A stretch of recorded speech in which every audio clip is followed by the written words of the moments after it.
Along with me for a full day of studying in CRNA school. I have 2 exams that are coming up on Tuesday. It's a Chem Phys / Principles of Anesthesia exam and an anatomy exam.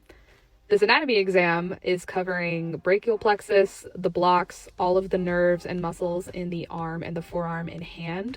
And it's also going to be covering a fair amount of content about the airway. I've never had 2 exams on the same day in CRNA school before. And I'll be honest, my approach studying for these exams is completely different than my first couple of exams that I took. Part of the learning curve in CRNA school has just been learning how to intake the massive amount of information and then how to take all that information and look for the application, the clinical application, to see hopefully what they're going to be asking on the exam, but even more so what it's going to be like in clinical. One of the mistakes I made the first time around was really making way too many flashcards before actually understanding the content and what I was actually looking at.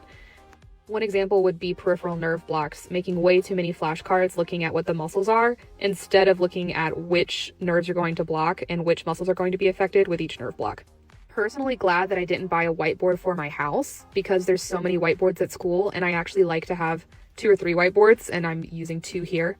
So really glad to have a group of friends who are all just in this learning process with me and we can learn together and bounce things off of each other. Really was a solo study day until about 2 o'clock, until I met up with a couple people. So a huge fan of the walking pad, treadmill, just get the brain moving a little bit. Making a plan on what I'm weak on and what to focus revisions on has also been huge. This is the first example of a study day where I was really able to follow through with all of my revisions and to really get through all the material I wanted to. I'll be doing a deeper dive over on the Anna SRNA YouTube channel about all of the study techniques and tips and all that stuff.